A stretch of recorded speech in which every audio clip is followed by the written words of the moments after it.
Educate, empower, enable, impact. Thank you for tuning in to That Will Never Work podcast, where we share inspiring information and personal experiences related to business and the entrepreneurial journey from those who are leaders in their respective field. Now, here's your host, author and business coach, Maurice. Thank you very much for tuning in today. Hey, yo, we have a special guest who our topic today is something we normally don't talk about on this channel. But this individual, he is an entrepreneur renowned for his expertise in web, UX design, and digital marketing. He was born in Hong Kong and raised in Vancouver. He dropped out of university at the age of 19 to start his own web design consultancy. Since then, he has worked for several prestigious companies, including UBC and Basecamp, before co-founding two-time growth agency. The agency specializes in helping e-commerce and DTC brands grow and scale with paid ads and ad creative development. Under his leadership, two-time growth agency has managed over $6 million of ad spend and helped generate over $30 million in revenue for his clients. I thank you all for tuning in today. I bring none other than John. John, thank you for coming on the show today. Maurice, thank you for having me. Sure, Excited to be here. Sure, no problem. So as I stated, we're going to talk about not the typical stuff, about how you grow your business and with two-time agency, being the website. But we're going to talk about something a little different about building a team or how important is a team. So what are your thoughts on the importance of a team? I mean, if you look at any big enterprise, every successful enterprise, a large part of them really boils down to having somebody outside of yourself to build an organization. And so, there are solopreneurs that build successful businesses.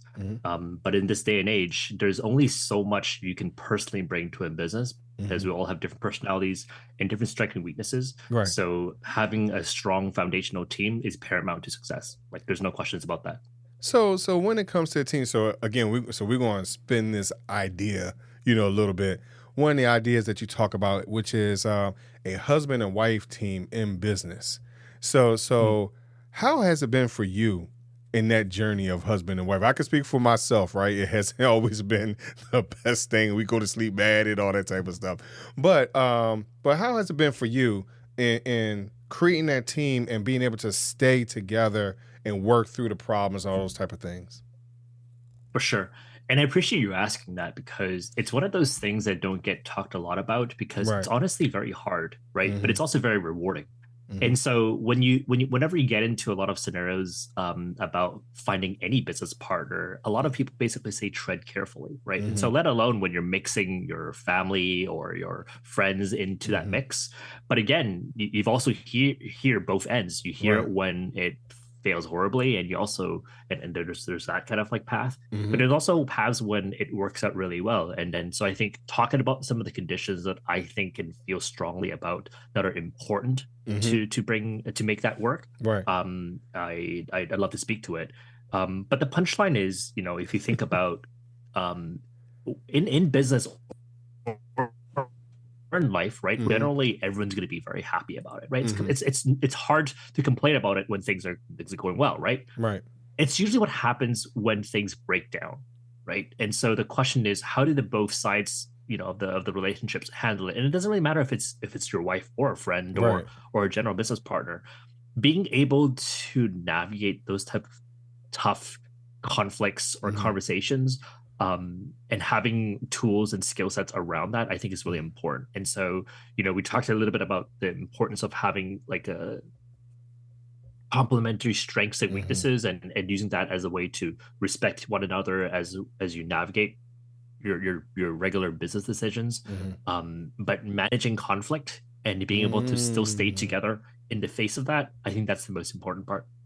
So in just conflict management as something that you're talking about, how do you deal with that on an everyday basis? I know from, again, myself, we have, like you said, very hard conversations sometimes. And, we're not a group, we're not a team where we're slamming doors, right? Sometimes you want to, but we try our best to talk it out, to work it out. And in some cases for us, what we found for us, has been to role play, almost come out of ourselves and play as if we're somebody else. So how do you deal with that conflict resolution, with your wife, and how does it affect your business? No, for sure. I think there's a few ways I can think about this. There's a few set of mental frames that I take that I think are really important. But I'll start with this one. I think it's really important that when any two parties are in conflict with one another, it's usually a conversation about me versus you, right? Here's my stance and here's how I think about things.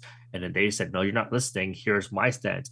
And so whenever you have those type of conversations, it's really tough because you're relying on each other's ability to listen and have empathy for the other side, to see their point of view in order for you to move forward with certain things. And especially for conversations that don't have concrete evidence about why things should be one way versus another, it's really hard to navigate those conversations. And so instead, what I think it's important is, rather than thinking it's me versus you, it's very important to mentally frame conversations around us, me and you, standing side by side against this common misunderstanding or this common challenge or this common goal. And so just that framing of, us having this conversation because I'm against you versus us having this conversation and then trying to take a step back and say, okay, what is the whole point of us having this conversation here in the first place? What are we both trying to find that common ground? That really changes and frames that conversation in a very different light and a very different energy. And it's not always easy to find that, but it's very important to find that leading into a conversation. And I think that would be the first thing. But the second and equally important thing, if not more important thing, is our self-conduct during that conversation. It's easy to say hurtful things or say things you don't mean, or because it's sometimes these conversations, especially about finances or business decisions, and a lot of things are on the line, that it gets emotional. Right. And so how do we handle ourselves when we're emotional? Can you find ways to slow down? Do you need to take a 5-minute break or a walk, or or recognizing the other person is in a certain state that they're not in the best state of mind? Do you both have the self-awareness to recognize that, and they're not leading and speaking from a space of anger? And I think that's also a very important thing. And so if you recognize that aspect of that conversation, it also means that outside of that conversation, let's say we're having a conflict at work, you don't bring that home. You're if we're having a conversation, we work in a home office, so it's like we're in the basement and we're fighting over something. Don't bring that to the bedroom. Right. Like the moment it comes out, it's like, hey, I don't hate you. I'm upset about the situation that happened, but I don't hate you as a person. Right. And so if you can find a way to make sure you navigate that, tread carefully, but make sure you can sort of navigate that with that in mind. It means that at the end of the day, you haven't lost sight of the fact that these are different conversations in different situations. Don't mix it up. So I think one of the things that we're talking about the husband and wife team and conflict resolution and talking things out or whatever else. I do believe that this helps me out in talking to my clients, the customers, things like that. When I feel frustrated with what someone is looking for as far as a deliverable, and I might not hit it the mark or whatever it is, being able to talk about it. So for yourself, how has that transitioned into how you deal with your clients or potential clients? Of course. I mean, at the end of the day, what we've talked about so far is about just regular communications and what makes effective communications. How do you have empathy? How do you have a deeper understanding and be able to listen to their person really well? And so those things absolutely translate. So there are certain things that are unique to, working with your wife, which, I won't get into just yet. We'll talk about that later. But I think, when you talk about clients, it comes down to the same things, right? Just, are you a good listener? Are you actively listening to the things that they're saying? Are you able to drop the things that you're hung up on, right? So for example, if you have a very particular sort of approach or technique that you feel strongly about, are you able to break that sort of quote unquote best practice or situation or technique because your client feels strongly about it? And is there any sense to what they're saying that is worth exploring, even if it goes against your training and practices.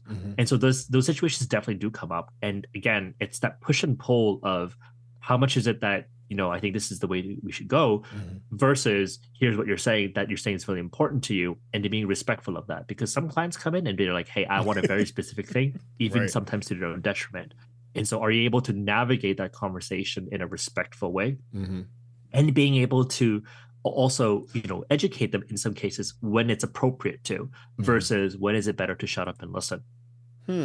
So with understanding communication, trying to understand what our clients or potential clients are looking for, how do we translate that now into our digital space as we're trying to sell something, we're trying to market our goods and our wares and things like that? How does all this effective communication translate into sales now? Yeah, for sure. I mean, at the end of the day, we're dealing with people, right? And like whether if it's a client relation and you're dealing with one-on-one, versus you're running an advertising campaign and you're dealing with the masses, the common thread behind it is people. And the thing about people is that in order for you to be effective with them, you have to have empathy. You have to have an understanding. You have to be able to take a point of view that is different than your own. And sometimes that's hard for you to do, right? So I won't, and again, this is one of those things that is advantageous about being a husband and wife team, because there's some products I'm just never going to be able to understand or empathize with in a way that is just not part of my daily consumption or just part of my daily psyche. And so when I know that I'm out of depth within a certain, market or product or field, it's like that's kind of situation where I defer to my wife and be like, hey, what do you think about this? When you look at this ad creative or video and you're watching this advert play out, how does that make you feel? Why did that person say this thing in a way that like resonated with you that it didn't with me? And so being able to be receptive to that and being open to that kind of thing, or just recognizing that at some point you're just not going to have the same level of understanding as the other person would, and that's when you defer. I think those are really important. But the common thread is people and being a good listener, asking the right questions, and just paying attention.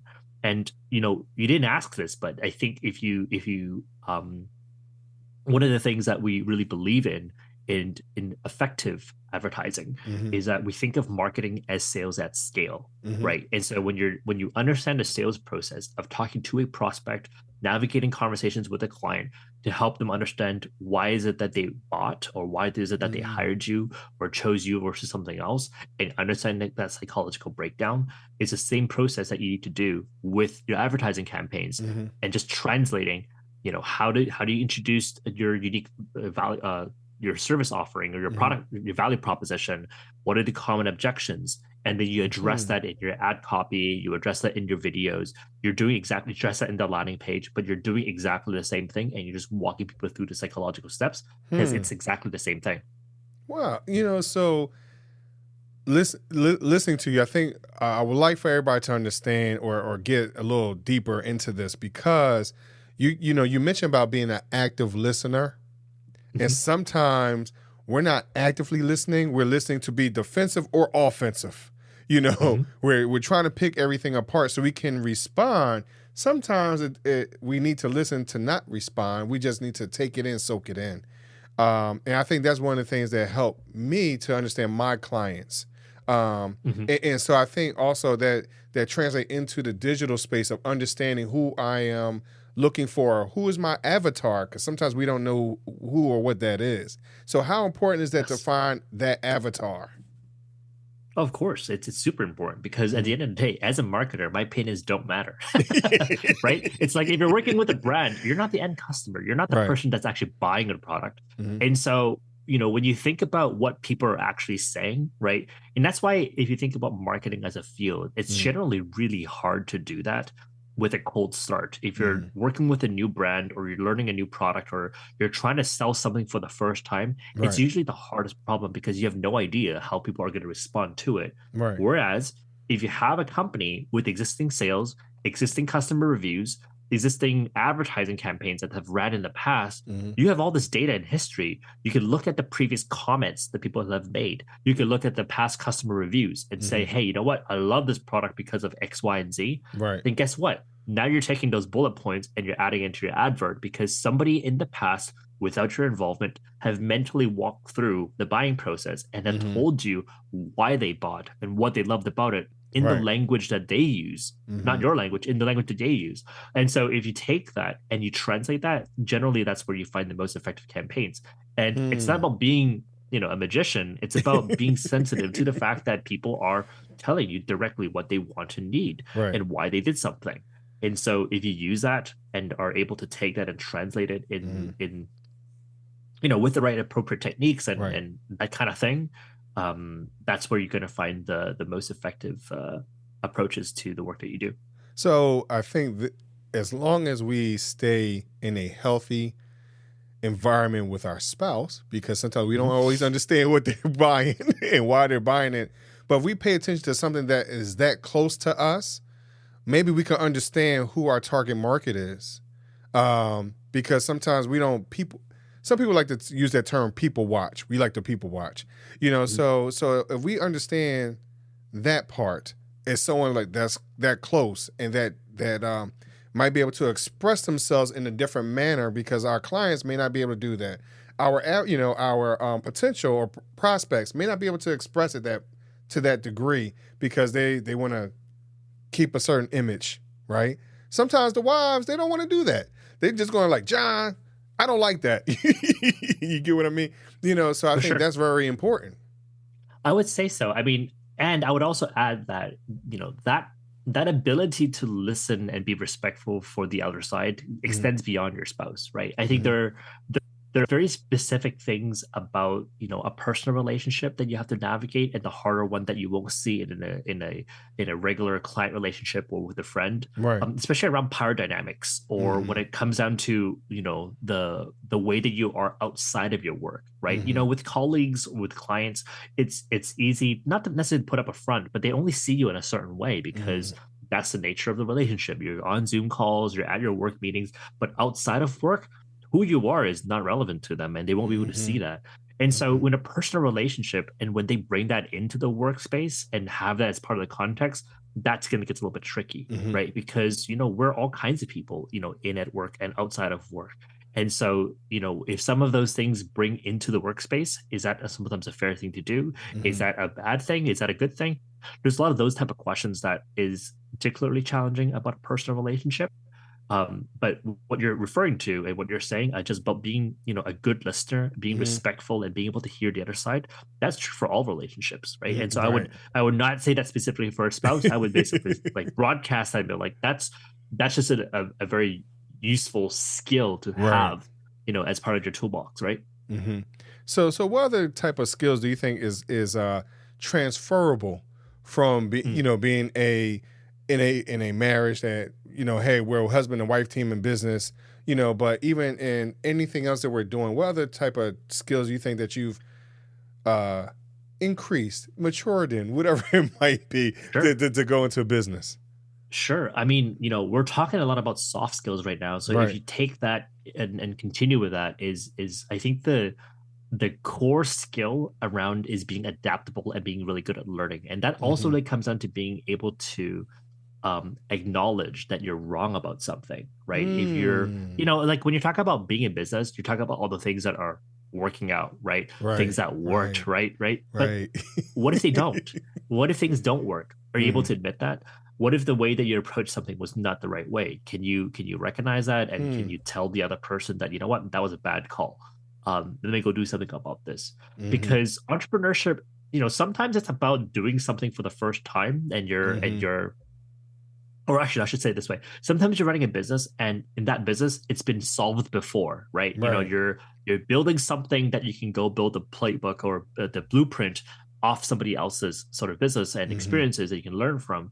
But oftentimes, it doesn't look that way, right? Or if it was in that environment where you have a business model that you could copy, the situation that you're in, maybe the market you're in, or the location you're in, or the target audience that you're serving, or the business partners that you're working with, there's enough net new things within that just makes it that much more challenging. And because you're kind of come across the situations where there aren't always clear answers, being receptive to how do I adapt? How do I learn? How do I know if I'm doing the right thing versus the wrong thing?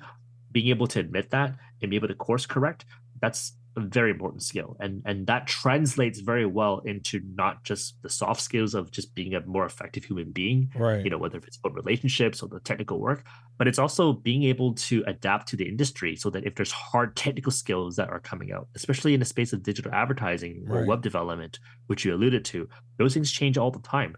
Getting into the industry 20 years ago or getting into advertising, you know, for us 5 years ago, it's a very different space. And so understanding that certain things change and being able to keep up with it and having the tenacity and the nimbleness to be able to do that versus understanding certain things that don't change, that helps you build experience. Wow. Those things are paramount. Wow. No, John, you said a mouthful, bro. I appreciate that. I appreciate that. But see now, I understand, you know, we're short on time. So let me ask you this.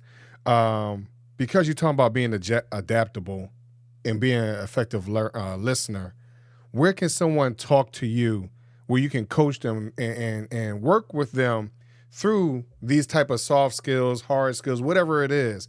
How can they talk to you about those type of things? I mean, I don't have a coaching practice, so I can't teach you all these things all the time. But listen, the fact that you're listening to this and the fact that we're here, you can reach out to me on Twitter. You can reach out to me on LinkedIn.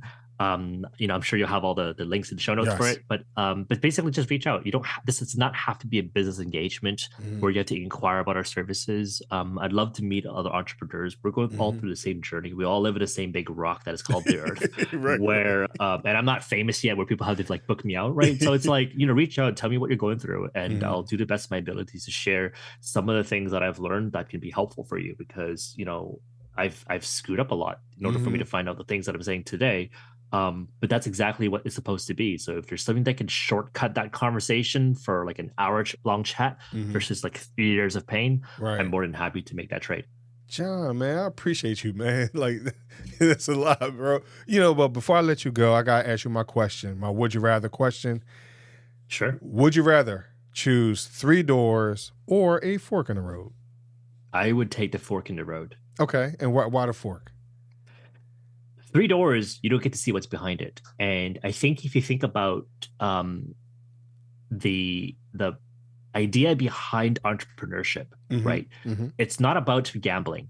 It's about taking calculated bets. And so if I have 3 doors where I don't know what to see what's behind it, I'm gambling. I have a 1 in 3 chance of hopefully finding something behind a door that I really like, versus having some sense of foresight, or at least a sense of being able to look down the 2 different paths without knowing how they're really going to lead, and be able to make that choice and path.